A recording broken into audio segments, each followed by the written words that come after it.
ফাতেমা কান্দে বলে, স্বামী গো, আপনি দুনিয়ার সবচাইতে বড় বীর, সবচাইতে শিক্ষিত মানুষ হইয়া আপনার বউ আজকে রাত্রেবেলা মারা যাবে, এই মরার খবর শুনে এমন করে আপনি পড়লেন কেন? কারণ দুনিয়া থাকার জায়গা না, আসলে যাইতে হবে।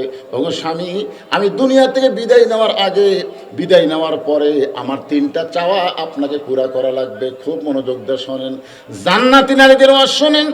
জান্নাতি নারী ফাতেমা বলতেন, স্বামী গো, আমি দুনিয়া থেকে বিদায় নেওয়ার পর আমার তিনটা চাওয়া আপনি পুরা করবেন। আলী কান্দার বলে, ফাতেমা, দুনিয়ার জীবনে গরিব ছিলাম বলে তুমি কিছুই চাইলা না। আপনার বলেন তো, হযরত আলী ধনী ছিল না গরিব ছিল? দুনিয়ার জীবনে গরিব ছিলাম বলে তুমি কিছুই চাইলা না। একদিন নবী ফাতেমার ঘরের মধ্যে ঢুকে দেখে ফাতেমা ছোট বাচ্চার মতন ফোঁপায় ফোঁপায় কাঁদতেছে। রাসূল বলে, ফাতেমা, কি জন্য এমন করে কান্দো মা? ফাতেমা বলে, বাবা, এমন একটা গরিবের সঙ্গে আমার বিয়ে দিয়েছেন বাবা, একটা দিনেও ঠিক মতো খাবার দিবার পারে না। সঙ্গে সঙ্গে রাসূল বলেন, ফাতেমা, নিজের জবানকে লাগাম দাও। তুমি কি জানো ফাতেমা, আল্লাহর পরে কাউকে যদি সেজদা দেওয়ার হুকুম থাকতো তাহলে আমি তোমাকে বলতাম আলীর পায়ে সেজদা করো। এ কথার দ্বারা রাসূল বুঝাইলেন, আল্লাহর পরে কাউকে সেজদা দেওয়ার হুকুম নাই, কিন্তু প্রত্যেকটা বিবির কাছে আল্লাহর পরে সবচাইতে দামি ওই মহান ব্যক্তি হলো তার স্বামী। জোরে বলেন, নাম কি? স্বামী। এরপরে ফাতেমা শত কষ্টের মধ্যে সংসার করেছে, কিন্তু হযরত আলীর কাছে কোনোদিন কিছুই চায়নি। কারণ দিবার যদি না পারে স্বামী মনে কষ্ট পাবে, এই জন্য কোনোদিন কিছুই চায়নি। আলী বলে, ফাতেমা, দুনিয়ার জীবনে কিছুই চাইলা না, মরার পরে তুমি কি চাইবা ফাতেমা? ও ফাতেমা, দুনিয়াতে আমি গরিব ছিলাম বলে তুমি কিছুই চাওনি, আসলেই চাই নাই। একদিন গভীর রাত্রে হযরত আলী ঘুম থেকে চেতন পায় দেখে হাসান হোসেন ঘুম পাড়তেছে, নিজেও ঘুম পাড়তেছে, কিন্তু লক্ষ্য করে দেখে তার বউ ফাতেমা ঘরের মধ্যে নাই। হযরত আলী চমকে গেল, হাসান হোসেন ঘুম পাড়তেছে গভীর রাত্রে, আমিও ঘুমের মধ্যে ছিলাম, কিন্তু আমার বউ ফাতেমাটা গেল কোথায়? সন্দেহের বশবর্তী হইয়া দরজায় দাঁড়ায় দেখে মরুভূমির মধ্যে ফাতেমা কালো চাদর গায়ে দিয়ে খুব জোরে জোরে হাঁটতেছে। ফাতেমার হাঁটন দেখে হযরত আলীর সন্দেহ হলো, এই গভীর রাত্রে আমার বউ ফাতেমা যাবে কোথায়? নিরাপদ দূরত্ব বজায় রেখে পিছনে পিছনে হাঁটতেছে। কিছুক্ষণ পরে লক্ষ্য করে দেখে আল্লাহর নবী যেই ঘরে ঘুমায় ওই ঘরে জানলার পাশে ফাতেমা চুপটি করে দাঁড়ায় আছে। আলীর মনে সন্দেহ হলো, আমি তো ঠিক মতো সংসার চালাতে পারি না, হয়তো এই কারণে আমার বিরুদ্ধে বাবার কাছে কিছু বলবার আইছে। দেখি বাবার কাছে মেয়ে কি বলে, এইটা শোনার জন্য দাঁড়িয়ে আছে। কিছুক্ষণ পরে ফাতেমা ডাক দিল, বাবা, আজকে যদি আমার মা খাদিজা দুনিয়াতে জীবিত থাকতো আপনার কাছে কষ্ট করে আসা লাগতো না। কারণ মেয়েদের সব কথা মাকে বলা যায়, কিন্তু বাবাকে বলবার পারে না। এখন ফাতেমা বলতেছে, বাবা, আমার মা খাদিজা যদি জীবিত থাকতো আমি মায়ের কাছে সব কিছু বলতে পারতাম, কিন্তু আমার মা দুনিয়া থেকে বিদায় নিয়েছে বাবা, এই কারণেই আপনার জানলার কাছে মেহেরবানি করে একটু দরজা খুলে দেন। সঙ্গে সঙ্গে নবী ঘরের দরজা খুলে দিল। নবী যেই মাত্র দরজা খুলেছে, ফাতেমা দৌড়ে গিয়ে নবীর ঘরের মধ্যে ঢুকলেন। এমন সময় হযরত আলী এসে জানলার পাশে দাঁড়ায় আছে। এই জন্য দাঁড়াইছে, দেখি বাপ মেয়ের মধ্যে কি গল্প হয়, এটা শোনা যায় কিনা। আল্লাহ নবী বললেন, ফাতেমা, তুই একা একা কেন ঘরের মধ্যে ঢুকলি মা? আমার আলীকেও ঘরের মধ্যে নিয়ে আলী চমকে উঠছে, কেরি আমি যে জানলার কাছে, এটা নবী কেমনে জানল? আসলে নবী জানে না, নবী জানে না আলী জানলার কাছে, এটা নবী জানে না। আমাদের নবী হলেন পৃথিবীর শ্রেষ্ঠ বাবা, ধরে কোন কথা ঠিক কিনা? কারণ গভীর রাত্রে মেয়ে যখন বাবার কাছে গেছে, প্রত্যেকটা বাবাই বলবে আমার জামাই কোথায়, তুই একলা কেন? এটা বলবেন না? আপনি বলবেন না আপনার বিয়ে দেওয়া মেয়ে যদি আপনার কাছে আসে রাত্রেবেলায়? আল্লাহ নবী বাবা হিসাবে বলেছেন, ফাতেমা, তুই একা একা কেন ঢুকলি মা? আলীকেও ঘরের মধ্যে আসতে বল। সঙ্গে সঙ্গে ফাতেমা বলে, বাবা, আমার হাসান হোসেন ঘুম পাড়তেছে, তার বাবাও ঘুম পাড়তেছে, আমার স্বামী আলী এমন ঘুম পাড়তেছে, আমি তাকে কয়েকবার ডাক দিবার চাইলাম, কিন্তু ঘুমের সাইজ দেখে ডাক দেওয়া বেয়াদবি হবে মনে করে আমি একা একা আপনার কাছে আইছি বাবা, মেহেরবানি করে আপনি একটু বাতি জ্বালান। রাসূল বলে, ফাতেমা, কি বলবি বল, তাড়াতাড়ি বল। কারণ আলী যদি চেতন পায় আর বউকে যদি কাছে না দেখে, যত বড়ই হুজুর হোক না কেন সন্দেহ হবে। আপনার বলেন তো নবী কি ভুল বলছে? ইফকের ঘটনা এদের কোরআনেও আছে, হাদিস শরীফে আছে। মা আয়েশা সম্পর্কে নবীর কাছে একজন একটু বলেছিল, নবীর সন্দেহ ছিল না? যেরকম সন্দেহ হচ্ছিল না, মা আয়েশাকে ভিন্ন রাখছিল কি জন্যে? কারণ রাসূল তো নিজের থেকে কিছু করবে না। মা ইয়ানতিকু আনিল হাওয়া ইন হুয়া ইল্লা ওয়াহয়ুন ইউহা। আল্লাহু আকবার। নবী বাবা হিসেবে বলতেছেন, আলী যদি চেতন পায় আর তোকে যদি ঘরের মধ্যে দেখতে না পায় তাহলে কিন্তু সন্দেহ করবে মা। সঙ্গে সঙ্গে ফাতেমা বললেন, বাবা আমার স্বামীর সম্পর্কে এমন কথা কেমনে বললেন? আমার বিশ্বাস পৃথিবীর সব স্বামী বউকে সন্দেহ করতে পারে, কিন্তু আমার স্বামী কোনোদিন আমাকে সন্দেহ করবে না। সুবহানাল্লাহ করছেন কেন? আলী কোন জায়গা খাড়ায় আছে? হ্যাঁ, জানলাত খাড়ায় আছে কি করে? এমনি এমনি সন্দেহ করেই তো তারা আছে। কিন্তু ফাতেমা জান্নাতের আলী হওয়ার কারণে সে বলতেছে দুনিয়ার সমস্ত স্বামী বউকে সন্দেহ করতে পারে, কিন্তু আমার স্বামী আমাকে করবে না। মায়েরা কোন সময় স্বামীকে সন্দেহ করবেন না। ধরে কোন কথা ঠিক কিনা? এই সন্দেহ করার কারণে অধিকাংশ সংসারে অশান্তি, অধিকাংশ সংসারে।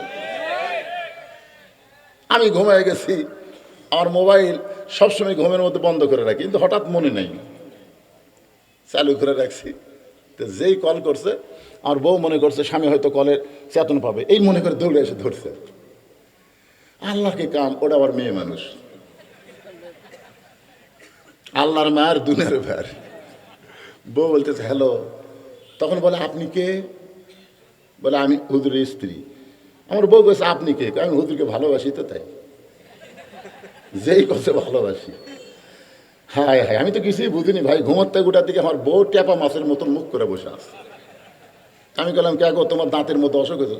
সঙ্গে সঙ্গে আপনি বক্তা না লুচ্ছে, বক্তা না লুচ্ছে। আমার বাড়ি আবার রাস্তার উপর। আমি দৌড়ে গিয়ে বইয়ের মুখ ধরে বললাম ধরে কয়ে না, রাস্তার মানুষ শুনবার পালে কিন্তু সব শেষ। তো তুমি তোমার স্বামীকে লুচ্চা কেন বলতেছো? একটা মেয়ে মানুষ কেন আপনাকে ফোন করবে? আমি বললাম মেয়েটাকে আপনি কি খবর? আমি হুজুরকে ভালোবাসি। তাহলে আপনি ভালোবাসা করবার জন্য ওয়াজ করবার চান? আমি বললাম নম্বর তো এখন আছে। কয় এখন আছে, তো কল লাগা। কয় আমার ঠেকা পড়ে না, আপনি করেন। আমি লাউড স্পিকার দিয়ে কল দিলাম যেন বইয়ের সাথে ওই কি কয় শোনা যান যায়। কল দিয়ে বললাম মা, মারে তুমি নাকি বলো তুমি আমাকে ভালোবাসো? মেয়েটা বলতে হুজুর আপনি আপনার ওয়াজ আমি ভালোবাসি। আর বউকে বললাম কি কইছে? একটা কষে তো। এখন আমাকে ভালোবাসে না ওয়াজ ভালোবাসে কোনটা? একটা কষে তো, ভালোবাসি কবি কেন? আমি তখনই বুঝলাম অধিকাংশ বিবিরা নারীকে, পুরুষ স্বামীকে সন্দেহ করে। ধরে কোন কথা ঠিক কিনা? আর এই সন্দেহের রূপটা হলো ইন্নাস জান্নাত জান্নাত শায়াতিন। সঙ্গে সঙ্গে হযরত আলী এক দৌড়ে চলে আসে ঘরের ভিতরে, ইস্তেগফার পড়ে আল্লাহর কাছে কাঁদতেছে, আল্লাহ আমার ফাতেমাকে সন্দেহ করায় আমার ভুল হয়ে গেছে। আলী বলে ফাতেমা দুনিয়ার জীবনে কোনো কিছুই চাইলা না, আজকে মৃত্যুর পরে তুমি কি চাইবা ফাতেমা? ফাতেমা বলে স্বামী গো আমার চাওয়া হলো তিনটা। এক নম্বর চাওয়া হলো আমি গভীর অন্ধকারে মৃত্যুবরণ করব, এ রাতের অন্ধকারেই আমাকে দাফন করা লাগবে। আমি গভীর অন্ধকারে পর্দার মধ্যে মৃত্যুবরণ করব, এই পর্দার মধ্যে আমাকে দাফন করা লাগবে, তার মানে রাতের অন্ধকারেই আমাকে দাফন করা লাগবে। আমার দুই নম্বর চাওয়া হলো আমার কোনো জানাজার ব্যবস্থা করা লাগবে না, এরকম বলে কয়া চিল্লি করে মাইকিং করে আমার কোনো জানাজার ব্যবস্থা করা লাগবে না। আলী বলতেছেন ফাতেমা তুমি নবীর কলিজার টুকরা, তোমার মৃত্যুর খবর শুনলে হাজার হাজার মানুষ তোমার জন্য দোয়া করবে, তোমার জন্য দোয়া করবে। ফাতেমা বলতেছেন হিসাব করে দেখেছি দুনিয়ার সমস্ত মানুষ যদি বলে ফাতেমা ভালো, আর আপনি যদি বলেন ভালো না, ওই দুনিয়ার সব মানুষ ভালো বলাতে ফাতেমার এক চুল পরিমাণ লাভ হবে না। আর দুনিয়ার তামাম মানুষ যদি বলে ফাতেমা খারাপ, আর আপনি স্বামী যদি বলেন ফাতেমা ভালো, এক স্বামীর সার্টিফিকেটেই ফাতেমার জন্য আল্লাহ 8টা জান্নাতের দরজা খুলে দিল। এখন আপনারা বলেন জান্নাতি নারী বউ ভালো হওয়া লাগবে কার কাছে? এ জোরে কন্যা কেন, কার কাছে? কিন্তু আমাকে এগুলো ল উল্টা কি কয়, খালি তুমি আমাকে দেখবার পারো না, গোটা পাড়া খুঁজে দেখো আমার বিরুদ্ধে কেউ নেই। স্বামী বলতেছে খালি তুমি আমাকে দেখবার পারো না। আমি আমার মা বোনদের জন্য বলতেছি মা, গোটা পাড়া আপনাকে ভালো বলে লাভ নাই, স্বামীর কাছে আপনাকে ভালো হওয়া লাগবে। জোরে কোন কথা ঠিক কিনা কথা বলে? গোটা পাড়া ভালো কয়, গোটা পাড়া। আপনারা কোনোদিন দেখছেন কোনো মেয়ে মানুষ মরে গেলে কোনো মানুষ তার সামনে দাঁড়ায় বলে এই মেয়েটা কেমন ছিল আপনারা বলেন তো? এ কথা কোনদিন কেউ কইছে? কেন কয়নি? কারণ মেয়ে থাকবে ঘরের ভিতরে, মেয়ে বাহির হবার পারবে না। পর্দার মধ্যে যে নারী থাকবে সে কেমন নারী এটা দুনিয়ার কোনো পুরুষ বলতে পারবে না। জোরে কোনো কথা ঠিক কিনা? সে কেমন নারী এটা বলতে পারবে কে? তার স্বামী। আর স্বামীরই লব উল্টা কয়, খালি তুমি যাও পাড়ার যাই দেখো আমার বিরুদ্ধে কেউ আছে। হ্যাঁ হ্যাঁ, যে মেয়েকে পাড়ার লোকেরা ভালো বলবে ওভার ডিউটি করে, ওভার ডিউটি বোঝেন। ফাতেমা বলে, স্বামী গো আমার 3 নম্বর চা হলো আমার লাশটা খাটনিতে তুলবেন না। আমি হিসাব নিকাশ করে দেখেছি আমি মরে যাওয়ার পর যে 4 জন পুরুষ আমার খাটনি কান্দে নেবে, এখন 4 জন পুরুষকে আমি খুঁজে পাইলাম না। আজকে যদি আমার বাবা দুনিয়াতে জীবিত থাকতো, মরা মেয়ের লাশের খাটনি বাবা কান্দে নেবার পারতো। আমার হাসান হোসেন যদি বড় হইতো তাহলে মায়ের লাশের খাটনি কান্দে নেবার পারতো। ওগো স্বামী, 6 মাস আগে আমার বাবা দুনিয়া থেকে বিদায় নিয়েছে। আমার হাসান হোসেন এত ছোট, এরা আমার লাশের খাটনি কান্দে নিবার পারবে না। এখান থেকে প্রত্যেকটা নারীদের ফটো নেওয়া লাগবে। যেই সমস্ত পুরুষ মানুষ নারীদের লাশ কান্দে নিবার পারবে না, ওই সমস্ত পুরুষের সঙ্গে নারীদের দেখা করাও জায়েজ না। আপনার বলেন তো, একটা মেয়ে মানুষ মারা গেলে ওই মেয়ে মানুষের লাশ কবরে ধরে কারা নামাবার পারবে? চাচাতো ভাই, চাচাতো ভাই যদি না পারে বলবেন পারবে না। চাচাতো ভাই, মামাতো ভাই, খালাতো ভাই, ফুফাতো ভাই, দুলে ভাই, আগে পারবি না মানে? মেয়েদের সবচাইতে বেশি ক্ষতি করতেছে 2টা পুরুষ, একটার নাম হলো দুলে ভাই আর একটার নাম হলো দেওরা। দেখছেন কি জোরে কথা? ঝামেলা নাই ভাইরে, হক কথা জোরে খাওয়া দরকার। অধিকাংশ দেওরা ভাই বউ হয়ে গেছে মালয়েশিয়া, ওর যা মোশান বাড়িতে ভাই রে। কিরে তুই বিয়ে করিস না, তোরা তো মোশান কেরে? বাড়ির ভাই নাই, বাড়ির ভাই নাই, তোর কে আছে? ভাবি আছে। ভাইয়া তোমার বর আমি যে দেবর, বুঝে দেখো ভাবি কার বেশি দাবি। ভাইয়া গেছে মালয়েশিয়ায়, আমি এখন আছি। আর একটা হলো দুলা ভাই। জোরে বলেন কি ভাই? নানি গো নানি বলি যে আমি, আমারে লইয়া চলো দুলা ভাইয়ের বাড়ি। দুলা ভাই আমার জানের জান, প্রাণের প্রাণ। দুলা ভাই তোর যদি জানের জান হয়, তোর বোনের কি? মেয়েদের সর্বনাশ করে 2 দল পুরুষ, একটা হলো দেওরা, একটা হলো দুলা ভাই। ও জান্নাতি নারী, পর্দার অন্তরে যারা বসে আছেন শোনেন, এই 2 দল পুরুষকে কাল সাপের মতন ভয় করা লাগবে। এদেরকে সাইডে আসতে দেওয়া যাবে, কাছে আসতে দেওয়া যাবে। মরে যাওয়ার পরে যদি লাশটা ধরবার না পারে, খাটনি কান্দে নিবার না পারে, ওই সকল পুরুষ মানুষের জন্য নারীদের দেখা হারাম, ওদেরকে পর্দা করা লাগবে। আমার মায়েরা মনোযোগ দিয়ে শোনেন। ফাতেমা বললেন, স্বামী গো আমার লাশটা কান্দে করে নিয়ে ওই জান্নাতুল বাকির পূর্ব কোণায় সবুজ রঙের একটা বাতি জ্বলবে, ওই বাতি বরাবর আমাকে দাফন করবেন। আমার কবর খুঁড়তে যদি আপনার কষ্ট হয়, আপনার একান্ত বন্ধু যদি কেউ থাকে দুনিয়ায়, তারে বলবেন সে যেন গোপনে ফাতেমার কবরটা খনন করে দেয়। আমার কবরের খবর দুনিয়ার কোনো পুরুষ মানুষকে যেন না জানায়। হযরত আলী গভীর রাত্রে পাগলের মতন এক দৌড়ে হযরত আলীর বন্ধু আবু যর গিফারি জানলার কাছে। ছোট বাচ্চা যেমন ফোঁস করে কান্দে, এমন করে কাঁদতেছে। আবু যর গিফারি চমকে গেল, এই গভীর রাত্রে আমার জানলার কাছে কে কান্দে? আয়েশা দেখে আসাদুল্লাহিল গালিব হযরত আলী কাঁদতেছে। আবু যর গিফারি বলে, আলী ভাই জীবনে কত যুদ্ধ করলাম তোমার সঙ্গে, কোন যুদ্ধে তোমাকে পরাজিত হয়ে কাঁদতে দেখি নাই। আজকে তোমার জীবনে এমন কি যুদ্ধ শুরু হলো, তুমি আমার জানলার কাছে এমন করে কেন কাঁদতেছ? আলী বলতেছে, আবু যর একজন পর্দানিশী দুনিয়া থেকে বিদায় নিয়েছে, যা যা তার কবর কর। আবু যর গিফারি বলতেছে, আলী ভাই দিনের বেলা কি কবর খনন করা যাবে না? রাতের অন্ধকারে কেন কবর খুঁড়তে হবে? আলী বলতেছে, আবু যর ওই পর্দানিশী ওসিয়ত করেছে রাতের বেলায় তার মৃত্যু হবে, রাতের বেলায় তাকে তাকে দাফন করা লাগবে। আবু যার গিফারি বলে, আলী ভাই এই পর্দানিশী কে গো, তার নাম কি আপনার জানা নাই? আলী বলতেছে 6 মাস আগে আমার হাসান হোসাইন নানা হারাইছে, আজকে 6 মাস পরে রাতের বেলা গভীর রাত্রে তারা তাদের মা হারাবে।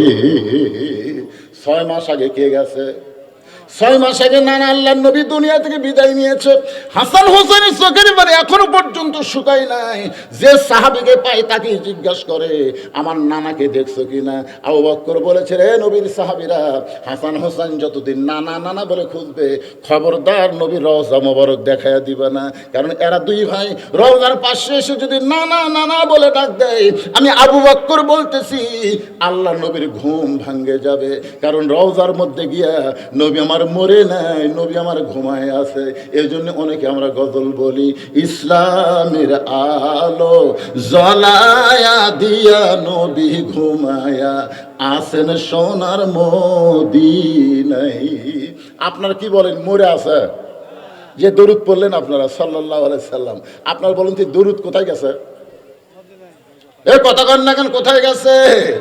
মদিনায় রাসূলেরাও যায়। 6 মাস আগে নবী দুনিয়া থেকে বিদায় নিয়েছে। আজকে রাত্রেবেলা যদি ফাতেমা দুনিয়া থেকে বিদায় নেয়, তোমার 2টা সন্তানকে তুমি কেমন করে সামাল দিবা? আলী বলতেছে, আবু যর পরের কথা পরে চিন্তা কর, চাই একটা কবর কর। আবু যর গিফারি কোদাল নিয়ে ওই জান্নাতুল বাকির পূর্ব কোণায় গিয়ে দেখে সবুজ রঙের একটা বাতি জ্বলতেছে, যেই বাতির কোনো তার নাই, যেই বাতির কোনো সুইচ নাই, বিনা তার বিনা সুইচে আমার আল্লাহ তাআলা অটোমেটিক জ্বলায়া দিছে। আপনারা বলেন তো, আমাদের কবর কি আলোকিত না অন্ধকার? কথা কয় না রে ভাই।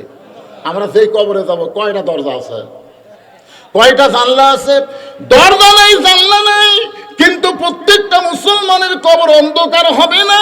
প্রত্যেকটা মুসলমান ঈমান এবং আমলের কারণে আল্লাহ তার কবরটাকে জান্নাতের টুকরা বানায়া দিবে। সুবহানাল্লাহ। কান্নাকে কি মনে করছেন? রাসূল বলেছেন সর্বশেষে যেই ব্যক্তি কবরে যাবে, দুনিয়ার হায়াতের 50,000 বছর তাকে কবরে থাকা লাগবে। অন্ধকার কবর আমরা কেউ থাকবো না। আল্লাহ আমাদের কবরকে যেন আলোকিত বানায় দেয়। বলে আল্লাহুম্মা আমিন। কোন আমলের কারণে হবে ভাইজান? একটু মনোযোগ দিয়ে কথাগুলো শুনবেন। আবু যর গিফারি তাকায় দেখে বাতির কোনো তার নাই, কোনো সুইচ নাই, অটোমেটিক ভাবে আল্লাহ জ্বালাই দিছে। ওই আলোটা গোলাকার হয়ে পড়ে নাই, কবরের মতন 4 কোণা হয়ে আলো পড়ছে। আলো কিন্তু সবসময় গোলাকার হয়ে পড়ে, কিন্তু ওই আলোটা 4 কোণা হয়ে পড়েছে। আবু যর গিফারি ওই আলোর জায়গার উপরে কোদাল দিয়ে কবর খনন শুরু করলেন। কবর খুঁড়তে খুঁড়তে এক সময় হঠাৎ আবেগে, অনেক সময় মানুষের বিবেক আবেগ আসে, আবেগ। যেরকম আমাদের বাংলাদেশের অনেক লোক আবেগে ভাসতেছে। আমার এলাকার বলে, হুজুর যতই কম যতই কম। আমি কই ভাই, আগের দিন বাগে খাচ্ছে রে, আগের দিন আর নাই। মানুষ এখন সজাগ হচ্ছে। জোরে খান কথা ঠিক কিনা? হিসাব পাল্টে যাবি রে, হিসাব পাল্টে যাবি। কি ভাবতেছেন? ওরা 15.5 বছর যা করেনি, তোমরা 15 মাসে তার চাইতে বেশি করছো। জোরে খান কথা ঠিক কিনা? জনগণ এত বোকা নাই রে। কয়টা ভার্সিটির জনগণ বুঝে, ছাত্ররা বুঝাই দিছে আগের দিন বাকি খাচ্ছে, ওই হিসাব আর চলবে না। এখন আমরা আল্লাহর কোরআন নিয়ে জায়গা মতো যাবো। জোরে কোন কথা ঠিক কিনা? অ্যাঙ্গেলে ডোজ দিলাম, বুঝলে বুঝ পাতা, না পারলে তেজপাতা। কি আগেকার হিসাব এখনো করতেছে, সেই দিন আর নাই। মানুষ এখন সজাগ হচ্ছে, মানুষ এখন চালাক হয়েছে, মানুষ এখন দেখে শুনে বুঝে কাম করবে। জোরে কর কথা ঠিক, কথা বলেন না কেন ভাই? আল্লাহর কি কাম? এবার ভোটের আগে আবার আমাকে ওয়াজের মৌসুম। জোরে কোন ঠিক কিনা?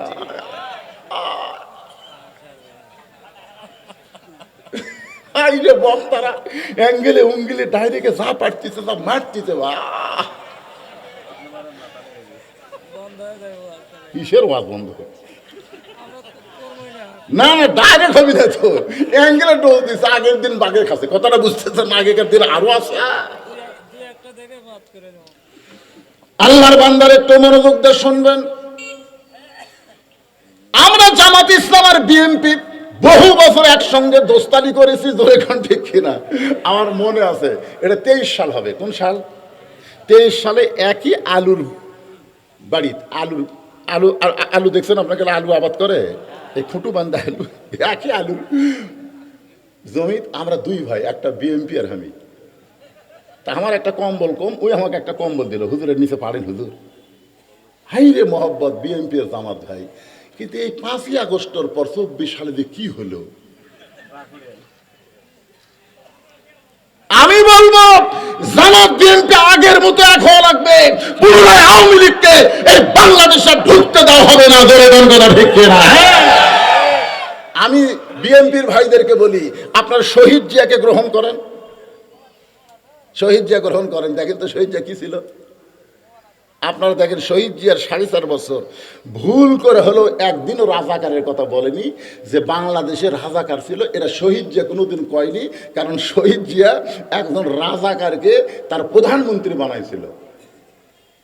শাহ আব্দুল আজিজকে তিনি প্রধানমন্ত্রী বানাছিলেন, যিনি হলেন 1 নম্বর রাজাকার।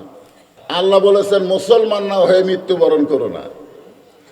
আমাদের কি খবর? আব্দুল আলমিন যে ওয়াজ করলো তাতে বোঝা গেল মুনাফিকই বেশি, মানে ফজরে মুসল্লি কম। আপনার বলেন তো কাফের আর মুনাফিক এই দুইটার মধ্যে খারাপ কোনটা? বেশি খারাপ কোনটা? কারণ কাফের থাকবে জাহান্নামের উপরে আর মুনাফিক থাকবে জাহান্নামের নিচে। কাফের বেঈমানের যে পেশাব পায়খানা করবে, মুনাফিক নিচে থেকে সেটা খাবে। হাই হাই রে, মুনাফিকের ওয়াজ শোনার পরে আমাদের মধ্যে চেতনাই হয়নি। যাক, আসলে মুনাফিকের আবাদ হয় মুসলমানের ভিতরে, আর গোটা পৃথিবীর মধ্যে সবচাইতে মুনাফিকের ফ্যাক্টরি হলো বাংলাদেশ। জোরে বলেন কোন দেশ? বাংলাদেশ। এখন আসেন, আল্লাহ রাসূল বললেন, খাদিজা আপনি কি জানেন এই পৃথিবীতে 10 জন পুরুষকে জান্নাতের সার্টিফিকেট দেওয়া হয়েছে, আবার 10 জন নারীকেও আল্লাহ জান্নাতের সার্টিফিকেট দিয়েছে। সাল্লাল্লাহু আলাইহি। এতদিন আমরা জানতাম শুধু পুরুষকে, আশারে মুবাশশারা 10 জন পুরুষ, এইটুকুই আমরা জানতাম। কিন্তু আজকে মা বোনদের কল্যাণে আমরা শুধু পুরুষ 10 জন না, নারী 10 জনকেও আমাদের জানা দরকার। ধরে কোন কথা ঠিক কি না? হ্যাঁ, ইসলামের শুধু পুরুষ না, নারীকেও গুরুত্ব দেওয়া লাগবে। এই জন্য আয়াত পড়েছি, হুন্না লিবাসুল লাকুম ও আনতুম লিবাসুল লাহুন্না। স্বামী হলো বিবির পোশাক, বিবি হলো স্বামীর পোশাক, তার মানে সমান সমান। আজকে বাংলাদেশে তুলি নামে একজন নারী বিএনপির থেকে এমপি মনোনীত পদপ্রার্থী, ও আবার এমন একটা ভাষা তুলতেছে যে নারীদেরকে ইসলাম নাকি সবচাইতে খাটো করেছে, যার কারণে বাংলাদেশের স্লোগান হলো নারী পুরুষের সমান অধিকার দিতে হবে, দিতে হবে। এখন আপনারা বলেন হুন্না লিবাসুল্লাহ কুম আনতুম লিবাসুল্লাহ হুন্না মানে কি? এখানে সমান অধিকার আছে না নাই? এক বিছনায় ঘুমাতে গেলে ল্যাপ কয়টা? কথা কয় না। স্বামী স্ত্রী যখন ঘুমাবার যাবেন তখন 2 কম্বল চলবে না, কম্বল একটাই হওয়া লাগবে। বালুচ 2টা চলবে না, দরকার হলে লম্বা করে এক বালুচ বানাতে হবে, লম্বা করে একই বালিশে স্বামী স্ত্রী ঘুমাতে হবে। এই আয়াতকে আমল করতে গেলে ঘুমানোর সময়, অন্য সময় আপনি যা করেন করেন, ঘুমানোর শুরুতে স্বামীর মুখ আর বিবির মুখ মুখামুখি ঘুমানো রাসূলের সুন্নাত। সুবহানাল্লাহ করছেন না?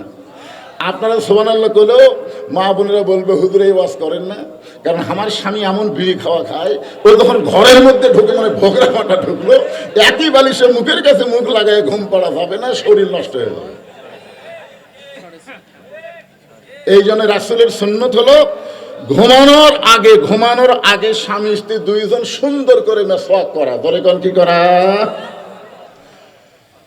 এখন মনোযোগ দিয়ে শুনবেন, আল্লাহ রাসূল বলেন, খাদিজা পুরুষের মধ্যে 1 নম্বর জান্নাতে হলেন আবু বকর, 2 নম্বর হলো হযরত ওমর, 3 নম্বর ওসমান, 4 নম্বর আলী, 5 নম্বর আব্দুর রহমান ইবনে আওফ, 6 নম্বর জুবাইর, 7 নম্বর তালহা, 8 নম্বর সাদ ইবনে আবি ওয়াক্কাস, 9 নম্বর আবু সাইদ, আর 10 নম্বর হলো ওবাদা ইবনুল জাররাহ। এই 10 জনই হলেন আশারে মুবাশশারা। আচ্ছা, এই যে 10টা সাহাবীর নাম করলাম, এই 10টা সাহাবীর নাম আপনাদের মুখস্থ আছে? নাই? ভাই রে, এখন এই গল্প না করলে হবে না, এটি সাইডে জানতো, লোকজন খালি তাকিয়ে আছে এটি, বুঝছেন না? এমনি তো এখন এই রাত যত গভীর হবে মানুষের শ্রবণ শক্তি আল্লাহ তত কমে দিবে, ঘুমের একটা ভাব ব্রেনের মধ্যে চলে আসবে। ধরে কোন কথা ঠিক কিনা? ঘুম ঘুম ভাব নিয়ে কেউ যদি বউ 100 তালাক দেয়, বউ 1 তালাকও হয় না। আর ঘুম ঘুম ভাব নিয়ে যদি শ্রোতারা বক্তার ওয়াজ শোনে, একটা কথা বুঝতে পারবি না। ধরে কোন কথা ঠিক কিনা? এই জন্য আগে সাইজ হওয়া লাগবে, তারপরে ওয়াজ শোনা লাগবে। আমার কথা কি বুঝলেন? হ্যাঁ। তাহলে পুরুষের মধ্যে 10 জন জান্নাতি সার্টিফিকেট পাওয়া সাহাবীর নাম বললাম। এই 10টা নাম আমাদের মুখস্থ রাখার দরকার আছে না নাই?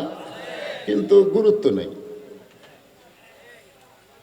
ইমাম গাজ্জালী রহমতুল্লাহ আলাইহি তাবলীগী দ্বীন কিতাবের মধ্যে লিখছে, এই 10টা আশারে মুবাশশারা সাহাবীর নাম যারা সব সময় কলিজার মধ্যে ধারণ করতে পারবে, এক সময় আল্লাহ তাআলা এই সাহাবীর নাম অন্তরে ধারণ করার কারণে যখন তার মৃত্যু হবে, ওই 10টা সাহাবীর রুহানি তাওয়াজ্জু আল্লাহ তার প্রতি নাজিল করে তার জবানে ঈমানের কলেমা জারি হয়ে যাবে। ভালো মানুষের নাম মুখস্থ রাখার দরকার আছে না নাই? কোরআনে 25টা নবীর নাম আছে। ধরে কোন কয়টা? আপনারা কয় নবীর নাম জানেন? একটা ছেলে যদি বলা হয় বম্বের নায়ক কয়টাই সব করবে। বাংলাদেশের সুপারহিট শিল্পী কারা, নায়ক কারা, সব মুখস্থ। কিন্তু 10টা আশারে মুবাশশারা সাহাবীর নাম মুখস্থ রাখতে পারে না। 1 নম্বরের নাম হলো আবু বকর। আল্লাহ নবী বললেন খাদিজা, পুরুষের মধ্যে 1 নম্বর আবু বকর, আর নারীদের মধ্যে 1 নম্বর হলো খাদিজাতুল কুবরা। যেই বলছে নারীদের মধ্যে 1 নম্বর খাদিজাতুল কুবরা, খাদিজা সেই মুচকি মুচকি হাসতেছে। রাসূল বলে, খাদিজা আপনি যদি জান্নাতের 1 নম্বর হন, স্বামী হিসাবে বলতেছে, এখন আর নবী হিসাবে না, স্বামী হিসাবে। কারণ অনেক সময় স্বামী বউয়ের সাথে গল্প আছে না নাই? ধরে কেন আছে না নাই? আল্লাহ রাসূল বলে, খাদিজা আপনি যদি নারীদের মধ্যে 1 নম্বর জান্নাতি হন মানে হয়ে গেছেন, তাহলে 2 নম্বর নারীদের মধ্যে জান্নাতি কে হলে ভালো হয়? মানে স্বামী হিসাবে বইয়ের কাছে এই প্রশ্ন রাসূল করেছে। তখন খাদিজা বলতেছে, হুজুর আমার কলিজার টুকরা ফাতেমা হলেই ভালো হয়। আপনারা বলেন তো, নবীর মাধ্যমে আল্লাহ খাদিজার পেট থেকে 4টা মেয়ে দান করছে। ধরে কোন কয়টা? 4টা। তাহলে খাদিজা কার নাম আগে করলো? ফাতেমার। আল্লাহ রাসূল বললেন, খাদিজা আল্লাহ আপনাকে আরো 3টা মেয়ে দিয়েছে, মোট 4টা মেয়ে দান করেছে। অন্য কোন মেয়ের নাম না বলে আপনি ফাতেমার নাম বললেন কেন? খাদিজা বলে, নবী গো আপনি হলেন বাবা আর আমি হলাম মা। কোন সন্তান কেমন এটা বাবা বলতে পারে না, এটা বলতে পারে তার মা। কত বড় বিজ্ঞানসম্মত কথা। খ্রিস্টান নেপোলিয়ন বলেছে, তোমরা যদি ভালো একটা সন্তান চাও তাহলে ভালো একটা মায়ের দরকার। ভালো একটা মা, ভালো মা মানেই জান্নাতি মা। ধরে কোন কথা ঠিক কিনা? কথা বলে। ভালো একটা মা। আজকে যেই ছেলেরা মেলার মধ্যে ঘুরতেছে, রাস্তায় ঘুরতেছে, হইচই করতেছে, আপনারা বলেন তো এরা কি মাটি ফেটে পারাছে? এরাও তো মায়ের সন্তান। তাহলে এরা কোরআনের মাহফিলে না বসে যদি বাড়ির দিকে ঘুম পাড়তো, আমার কিছু বলার দরকার ছিল না। কিন্তু বাড়ির ঘুম না পড়ে কোরআনের মাহফিলে বাদ দেয়া তার রাস্তা ঘুরতেছে, অবশ্যই এদের মা। একজন বলতেছে ভালো ভালো, হ্যাঁ দেখছেন কি বলবো প্রসবের কথা, মা বিনে সেই ব্যথা কেউ তো বুঝিবে না।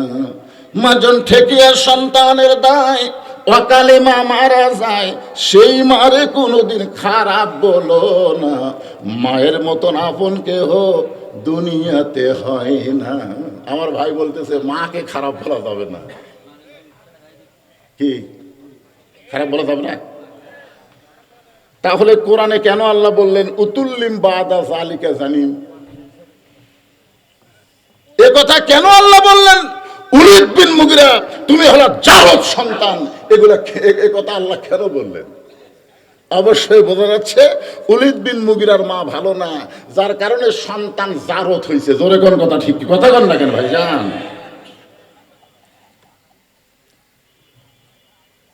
আল্লাহ রাসূলের বিবি খাদিজা বললেন, আপনি হলেন বাবা, আমি হলাম মা। কোন সন্তান ভালো, কোন সন্তান কেমন, এটা বাবার চাইতে মা ভালো জানে। ধরে কেন কে ভালো জানে? আল্লাহ রাসূল বললেন, খাদিজা আপনি যাকে 2 নম্বর বলতেছেন যে আমি হলাম 1 নম্বর, ফাতেমা হবে 2 নম্বর, কিন্তু আপনার ফাতেমা তো জান্নাতি নয়। আপনার ফাতেমা তো জান্নাতি নয়। সঙ্গে সঙ্গে খাদিজা নবীর মুখটা চাইবা ধরে বলে, ইয়া রাসূলুল্লাহ, আমার ফাতেমা যদি জান্নাতি না 2 নম্বর জান্নাতি না হয়, তাহলে ফাতেমার খবর কি? রাসূল বললেন, ফাতেমা হবেন জান্নাতি নারীদের নেত্রী। সুবহানাল্লাহ, জোরে কোন না কেন? জান্নাতি নারীদের কি হবে? সাইয়্যিদাতুন নিসায়ে আহলুল জান্নাহ ফাতেমাতুজ জোহরা।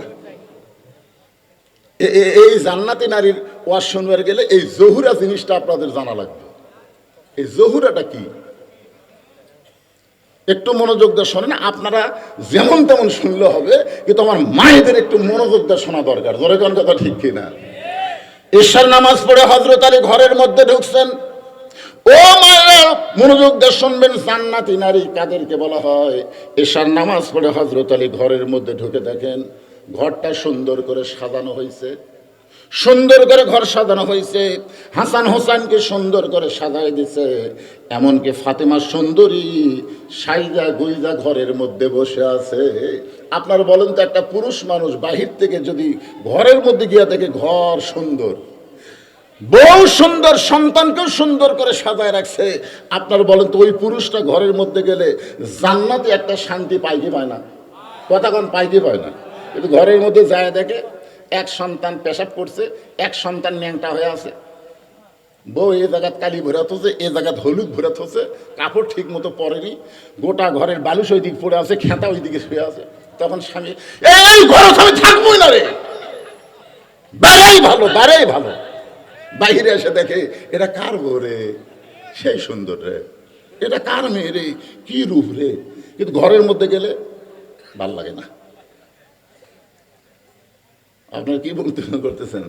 অকরনা ফি বুয়ুতিকুন্না ওয়ালা তাবাররুজনা তাবাররুজাল জাহিলিয়াতিল উলা।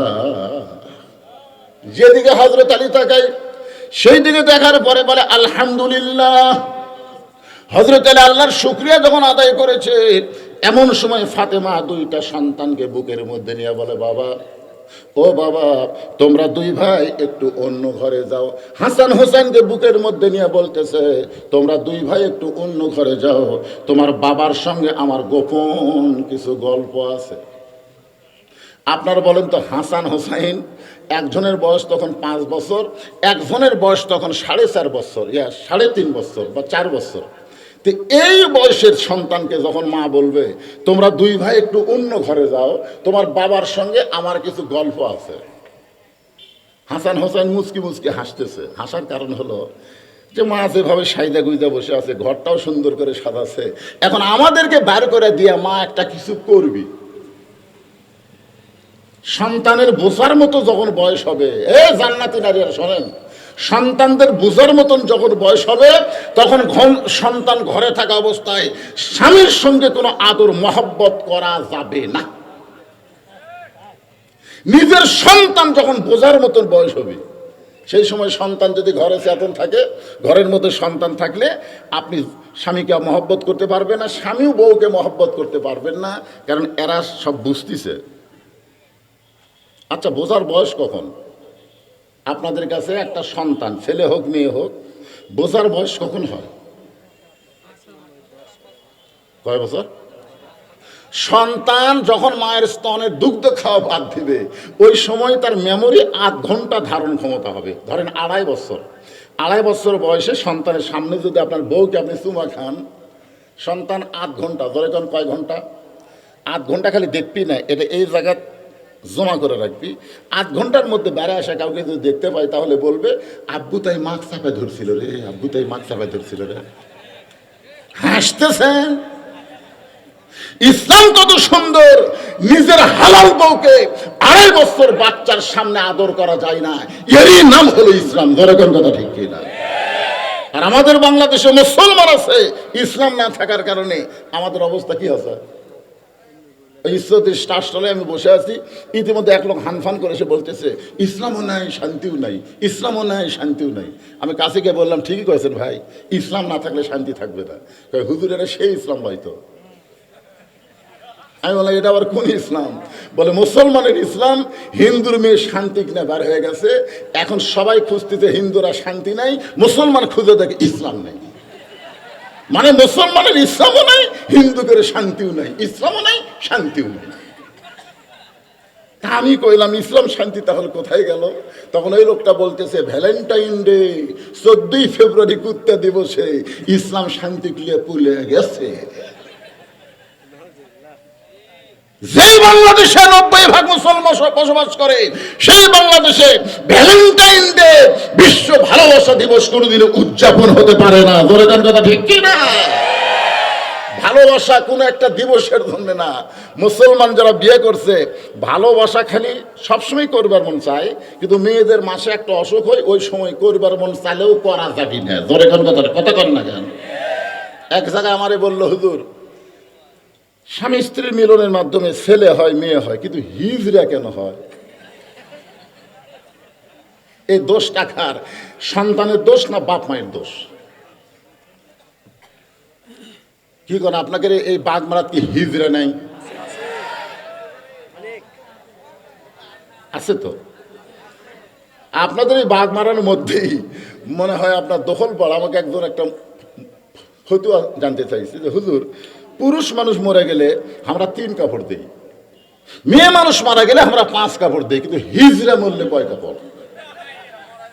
তা আমি তো চিন্তা করে দেখলাম যে আমার এলাকায় আজ পর্যন্ত কোনো হিজড়া মরেনি, তো না মরলে কাপড়ের খবর কেমনে জানবো? কিন্তু তারপরেও তো ফতুয়া আছে, যেরকম আছে না নাই? হিজড়া কেমনে জন্ম হয় সে ফতুয়া আছে, সেটা আছে। আবার হিজড়া জন্ম নেওয়া সন্তানের দোষ না বাপ মায়ের দোষ।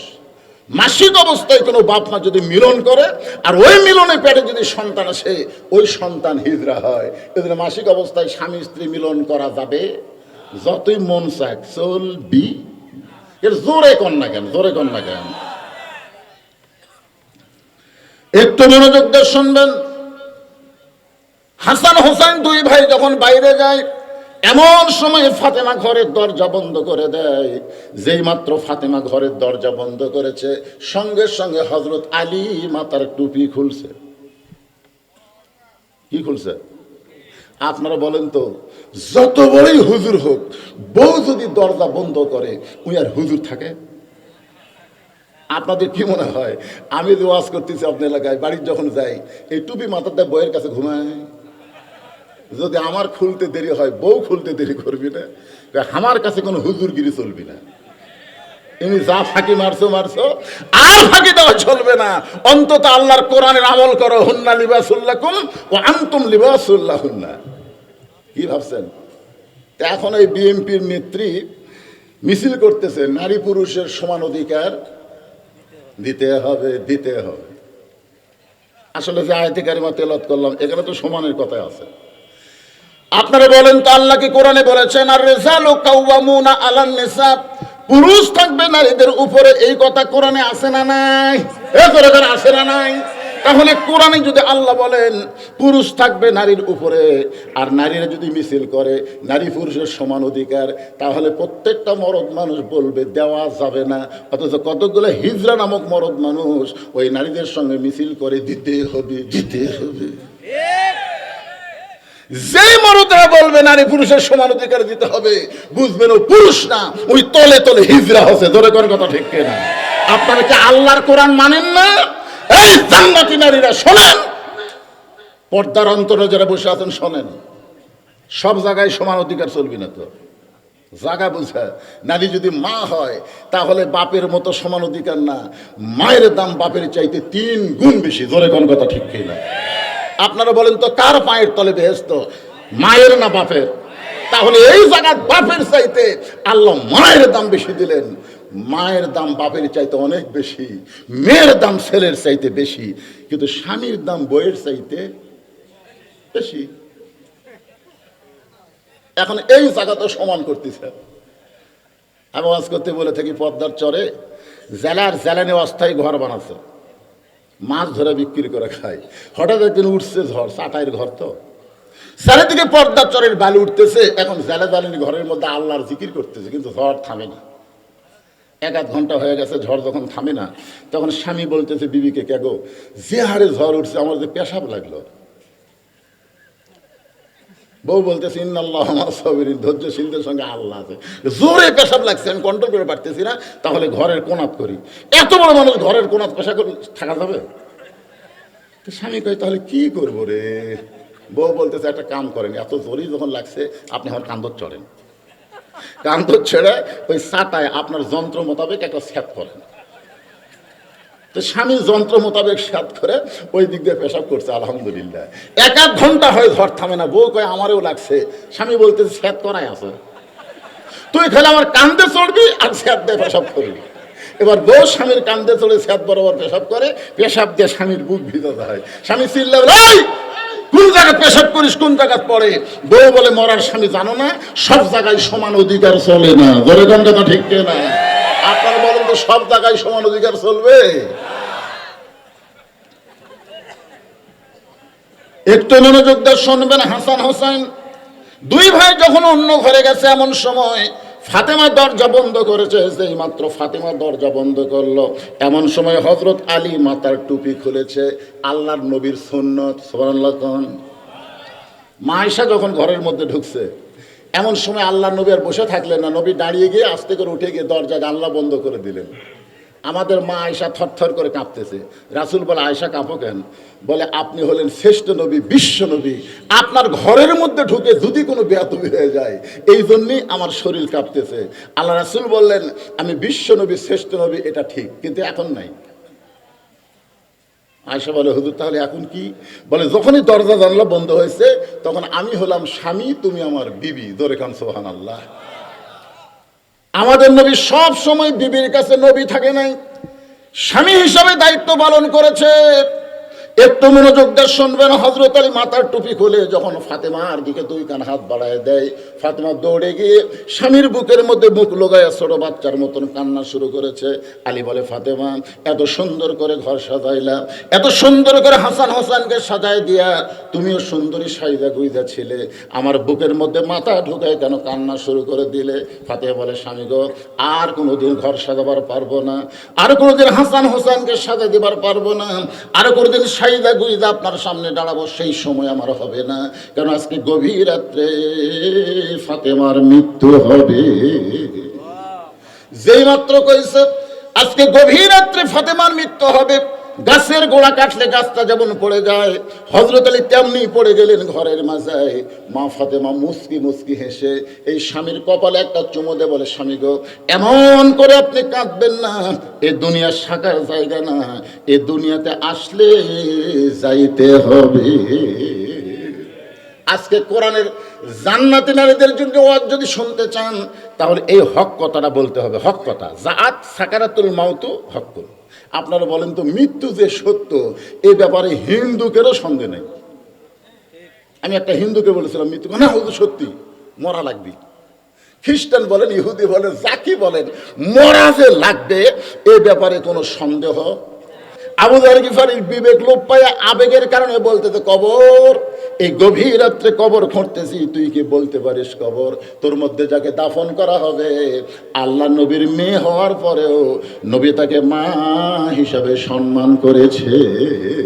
সুবহানাল্লাহ কন না কেন? আপনারা বলেন তো, ফাতেমা নবীর কে হয়? হ্যাঁ, মেয়ে হয়।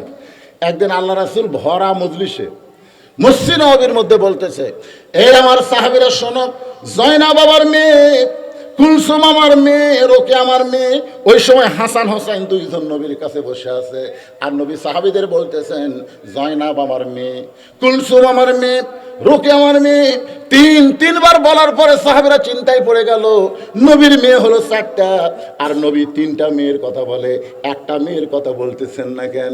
এমন সময় হাসান হোসেনকে বলতে, ভাই, এই জায়গার থেকে আমাদের কোনো লাভ নাই, আমাদের মা গরিব বলে আমাদের নানা একটা বারও আমার মায়ের কথা কয় না, আমার মা যে নবীর মেয়ে এইটা মনে হয় গরিব হওয়ার কারণে ভুলে গেছে। হাসান হোসেন যখন রাগ করে যাবার চায়, এমন সময় নবী 2 নাতিকে বুকের মধ্যে নিয়ে বলে, ভাই রে, তোদের মা আমার মেয়ে না, তোদের মা ফাতেমা হলো আমার মা। সাহাবীরা বললেন, ইয়া রাসূলুল্লাহ, ফাতেমা আপনার মেয়ে, সেই ফাতেমা আপনার মা কেমনে হয়? এমন সময় আল্লাহ নবী বললেন, তাহলে শোনো, ওই তাইফের ময়দান থেকে রক্তমাখা শরীর নিয়ে আমি যখন মক্কায় ফিরে আসছিলাম, ওই সময় 3টা মেয়ে একসঙ্গে ঘরের মধ্যে ঢুকে আমাকে বলতেছে, বাবা আপনি তাইফে না গেলেই পারতেন, বাবা তাইফের মানুষ এত পাথর মারছে, এই পাথরের কষ্ট আপনি কেমনে সহ্য করবেন? 3টা মেয়ে মেয়ের মতন কথা বলে যখন ঘর থেকে বাইরে যায়, এমন সময় আমার ছোট্ট মেয়ে ফাতেমা ঘরের মধ্যে ঢুকে দরজা বন্ধ করে দেয়। রাসূল বলে, ফাতেমা দরজা বন্ধ করলি কেন? ফাতেমা বলতেছে, বাবা মুসা নবীর জন্য আল্লাহ সাগরকে রাস্তা বানায় দেয়, ইব্রাহিম নবীর জন্য নমরুদ করে চুল আল্লাহ শান্তির বাগান বানায় দেয়, আর আমার বাবার জন্য তাইফের পাথরকে আল্লাহ তুলা বানাবার পারলো না। যদি আজকে তাইফের পাথর তুলা হইতো, আমার বাবার গায়ে লাগতো কিন্তু চামড়া কাটতো না, রক্ত বের হতো না। এই কথা বলে ফাতেমা ঘর থেকে যখন বাইরে যায়, নবী তাকায় দেখে উনানের মধ্যে পানি গরম করতেছে, ফাতেমা জয়তুনের তেল গরম করতেছে। কিছুক্ষণ পরে আবার এসে দরজা বন্ধ করে বলে, বাবা ওই রক্ত আমাকে শরীর নিয়ে আর বেশিক্ষণ আপনাকে থাকতে দেব না। রাসূল বলে, সাহাবীরা রে, ফাতেমা জোর করে তার উরাতের উপর আমারে শোয়ায় দিয়া আমার পরনের জুব্বা খুলে যত জায়গায় তাইফবাসীরা পাথর মারছে প্রত্যেকটা জায়গার উপরে ওই গরম পানির মধ্যে নরম কাপড় চুবড়াইয়া চুবড়াইয়া আমার গোটা দেহ পরিষ্কার করে ফাতেমার নরম আঙ্গুলের মধ্যে জয়তুনের তেল নিয়ে আমার ক্ষতস্থানে যখন মালিশ করে দেয়, আমি নবী কখন যেন ঘুমিয়ে গেছি। ওই ঘুমের ঘরে স্বপ্নে দেখি আমার মা আমেনা আমার শেওরের পাশে বসে বসে কাঁদতেছে। এতদিন পরে মাকে পাওয়ার পরে আমি স্বপ্নকে বাস্তব মনে করে মার হাত চাইপা ধরে বললাম, মা আইলেন যখন আপনাকে আর আমি চাইতে দিব না।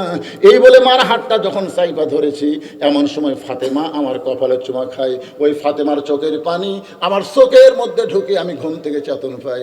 আমি বলে, ফাতেমা রে, এমন করে তুই কেন কাঁদতেছিস? ফাতেমা বলে, বাবা আমি কান্দি না, আপনি আমাকে কান্দাইতেছেন। ও বাবা, আপনি স্বপ্নের মধ্যে মা বলে আমার হাতটা চাইবা ধরেছেন, এখন পর্যন্ত আমার হাতটা ধরে আছেন। রাসূল বলে, ফাতেমা স্বপ্নে যদি মা বলে তোর হাতটা চাইবা ধরি মা, তাহলে তুই শোনে নে, তুই শুধু আমার মেয়ে না, তোমার গদ্যে রয়েছে আমার মা আমিনা। লিল্লাহি তাকবীর।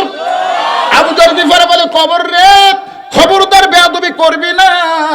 তোর মধ্যে এমন একজন বিবিকে রাখা হবে যার স্বামী হলো আসাদুল্লাহ গালিব।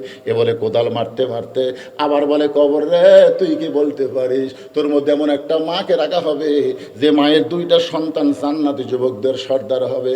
এই কবর খবরদার বেয়াদবি করবি না। এই বলে আবার যখন কোদাল মারতে চায়, এমন সময় কবরের ভিতর থেকে একটা শব্দ বের হচ্ছে। এই শব্দ অনেকে মনে করে মা ফাতেমার জন্যে, আসলে কিন্তু ফাতেমার জন্যে না। এই শব্দ হলো আমরা যারা কবরে যাব সবার জন্য। ধরে কোন কথা ঠিক কিনা? আলহামদুলিল্লাহ আলহামদুলিল্লাহ নাহমাদুহু ওয়া নাস্তাঈনুহু ওয়া নাস্তাগফিরুহু ওয়া নু'মিনু বিহি ওয়া নাতাওয়াক্কালু আলাইহি ওয়া নাউযু বিল্লাহি মিন শুরুরি আনফুসিনা ওয়া মিন সাইয়্যাতি আমালিনা। من يهدي الله فلا مضل له ومن يضلله فلا هادي له।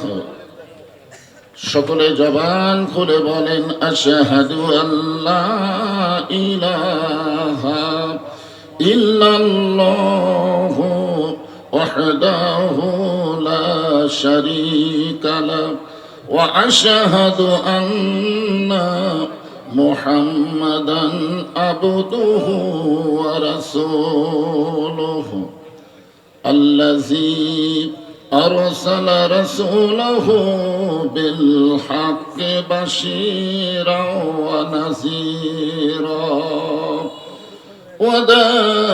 وداعيا إلى الله بإذنه وسراجا منيرا. فقد قال الله تعالى في كلامه المجيد والفرقان الحميد. জবান খুলে সকলে পড়েন, আউযু বিল্লাহি মিনাশ শাইতানির রাজিম, বিসমিল্লাহির রহমানির রহিম ইন্নাল্লাহা ওয়া মালাইকাতাহু ইসাল্লুনা আলান নবী ইয়া আইয়ুহাল্লাযীনা আমানু সাল্লু আলাইহি ওয়া সাল্লিমু তাসলিমা আল্লাহুম্মা সাল্লি আলা মুহাম্মাদিন ওয়া আলা আলি মুহাম্মাদ কামা সাল্লাইতা আলা ইব্রাহিম ওয়া আলা আলি ইব্রাহিম ইন্নাকা হামিদুম মাজিদ اللهم بارك على محمد وعلى آل محمد كما باركت على إبراهيم وعلى آل إبراهيم إنك حميد مجيد لا إله إلا الله আল্লাহর জিকির সবচাইতে দামি জিকির জবান খুলে লা ইলাহা ইল্লাল্লাহ মাইকের সাউন্ড একটু চ্যান করতেছে চ্যান বন্ধ করে দেন লা ইলাহা ইল্লাল্লাহ লা ইলাহা ইল্লাল্লাহ লা ইলাহা ইল্লাল্লাহ লা ইলাহা চাঁদ সূরজ আর গ্রহ তারা আল্লাহ নামের পাগল পারা চাঁদ সূরজ আর গ্রহ তারা আল্লাহ নামের পাগল পারা আমার আল্লাহ নামের এতই দয়া আল্লাহ নামের এতই মায়া লুকিয়ে রাখছেন হে আল্লাহ জোরে লা ইলাহা ইল্লাল্লাহ লা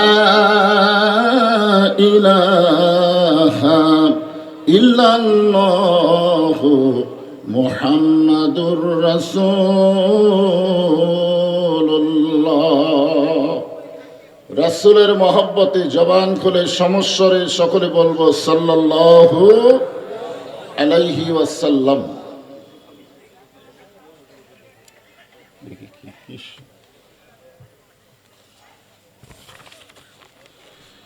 বৈল সিংহ বাজার সংলগ্ন ময়দানে দ্বিতীয় বার্ষিকী তাফসীরুল কোরআন মাহফিলের